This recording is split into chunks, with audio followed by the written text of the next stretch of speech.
Hello and welcome to Your Questions Answered with Father Gruner. I'm John Veneri. We take your questions that you email to us. Father Gruner answers them. We talk about them. Continue to send them to us, please. questions@thefatimacenter.com. We're picking up where we left off in the previous program. We were talking about this unprecedented situation in the church where we have a pope and this new term, Pope Emeritus. That's what you would say about a professor who retired from Professor Emeritus or whatever.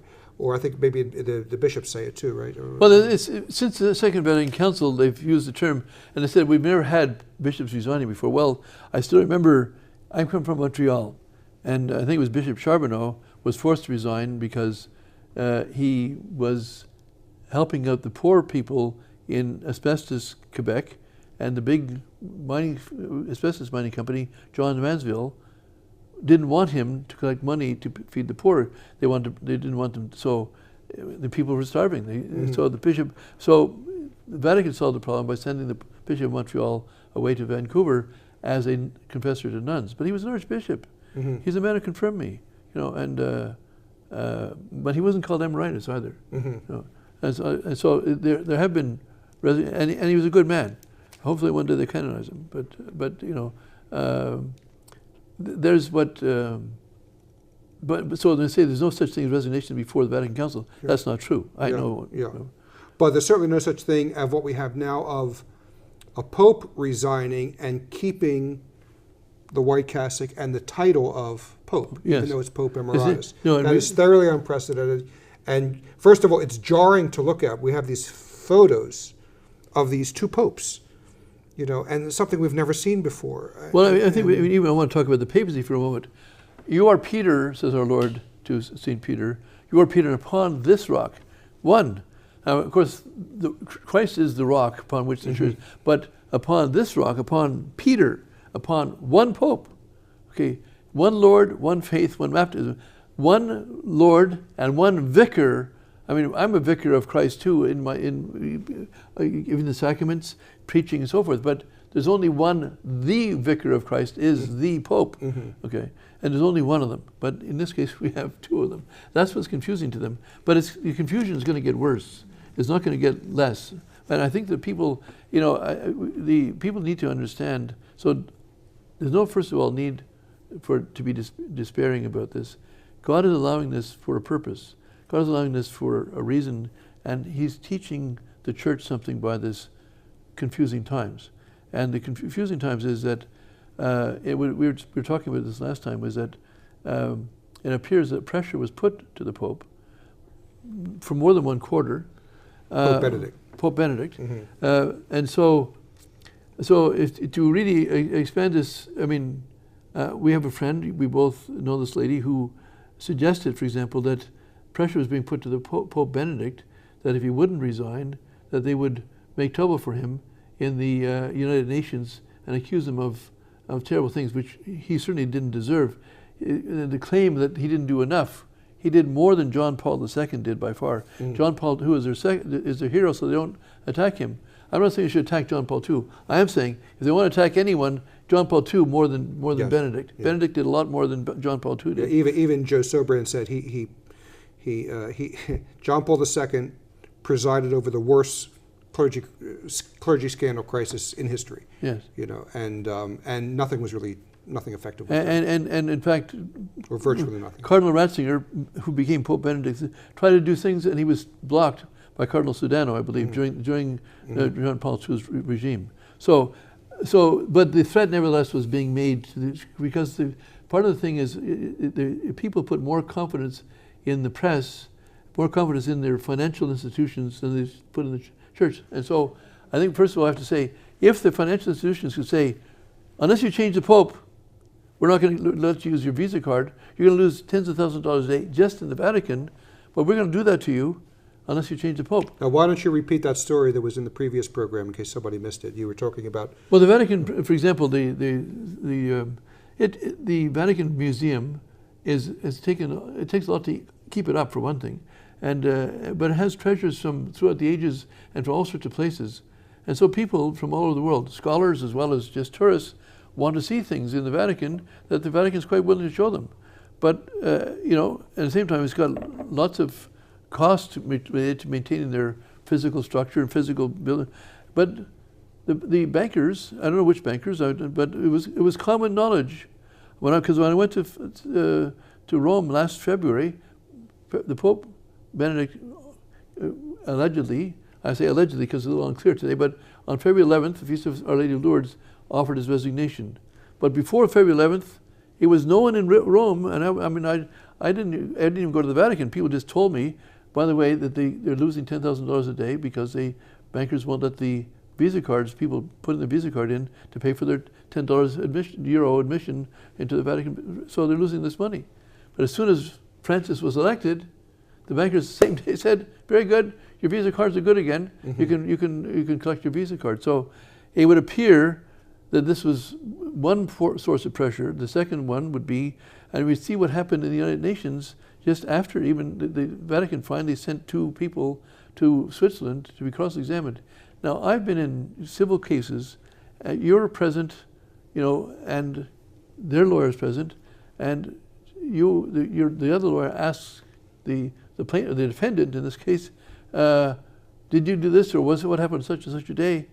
But your lawyer's there to say, "You can't ask that question. That's not a fair question."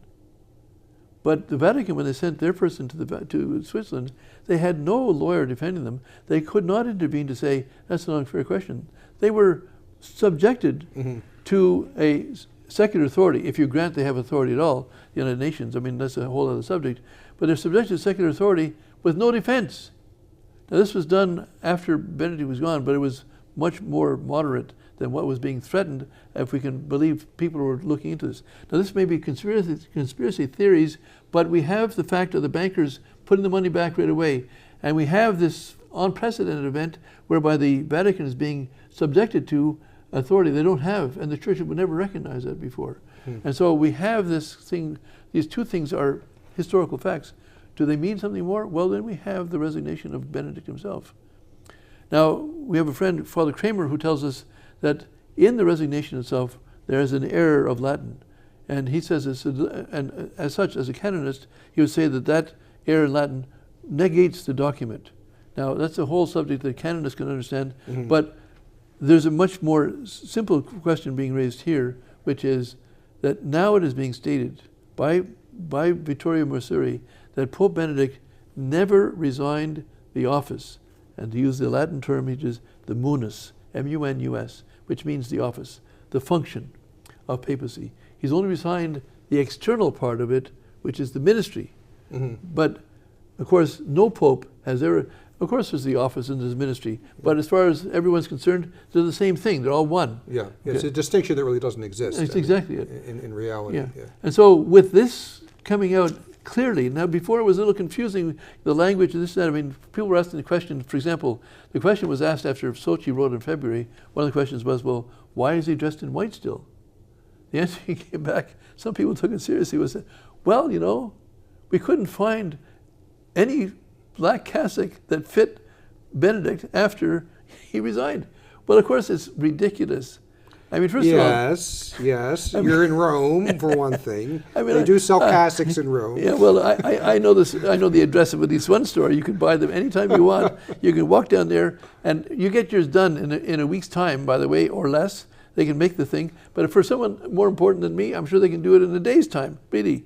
So secondly, he already resigned on the 11th. So it was the 28th he was going to be leaving office. So as 11 from 28 is 17 days. He had 2 weeks and 3 days to get a black cassock to fit him. Apart from the fact that I don't think he never became fatter or taller or thinner or smaller. I mean, maybe a little thinner. He could have pulled in his own. Actually, he looks healthier now. He does, yes. But his old black cassock would have been just fine. I mean, my cassocks last for years. I mean, this one here, I don't know. It's got to be 3 or 4 years. Some of my cassocks are 20 years old, and I still wear them. So it's not that. But people took this seriously. Well, there you see, it's not a real question. No. It was finally. You might just say there was no food in Rome for him. I mean, it's not ridiculous. But that was given, and some people took it seriously as an answer. So, but Sochi persisted, and finally the answer came from a more official source. That's the Pope's secretary saying, "Well, why is he called Pope Emeritus? Because he thinks it relates Because it reflects reality. So if he's Pope Emeritus, now we have Missouri saying it's because Pope Benedict acknowledges he never resigned from the office. Mm-hmm. So if you never resigned from the office, then this theologian included will say he never resigned. As simple as that. So that's I'm ahead of most people at this point on this. So did he resign? Didn't he resign? We don't have all this. I have to preface my remarks by one thing. Are these the actual facts? Right. Are these stories? These are the questions that are being asked. Yeah, and so these questions definitely, now that they're raised like this, Yes. they have to be answered Yes. in public and confirmed absolutely. And and therefore, if he thinks it's confusing up to now, it will become more confusing until these things are answered very clearly, factually, and completely. Yeah, and this also shows what happens when you have prelates in high place, with respect Benedict himself, who does not operate according to tradition, Yes. the traditional teaching, the traditional practice, but you go and wrench something out of order and do something new and different. The result has to be confusing, especially when, well, from our perspective, it seemed to be, unnecessary. I can't say. Well, Benedict himself might have been felt he was under pressure. There's too much we don't know. Well, there's several things. My point is, when you wrench something away from what the church has always taught and practiced, you always end up with confusing, and that's why the Pope said you follow the traditional teaching and practice. That's one of the reasons. Because I'm very sympathetic to poor Pope Benedict, because I believe he has been subjected to tremendous pressures that are not seen. Mm-hmm. What I think this is a teaching instrument is people will start to realize what kind of pressures he has been subjected mm-hmm. to. As this thing unfolds, people start to understand. I mean, here people trust more with their visa money than with the church. And they're saying, well, we can't trust the general public to believe us if we told us that the bankers are pressuring us. So we'd rather resign than now. And let the people feel themselves. Well, not to hurt them, but just to make the point. Well, no, not only that, but I think that he saw this as his only way out. Yeah. I don't think he was his only way out. I mean, a much simpler answer, which is release the full secret. It will explain this. And in the secret itself, the part they did release, quite clearly, it seems to be quite clearly talks about it. It says, there was a bishop dressed in white. We thought he was the Pope. Mm-hmm. Why would they think that the bishop dressed in white they thought was just the Pope? Now, we have two popes. Which one is the real Pope? This is the question that is now going to be asked publicly and openly because of these last two issues of Sochi and Missouri, bringing the question to its point. Why do they think that? Because both of them have the appearance of having a claim to it. Which one is the true one? Yes. So the only problem is we're out of time again. Yeah. But we invite you to send us more questions on this, because I think we'll be talking about this for a while. So thank you, Father Gruner, and we will see you on the next episode.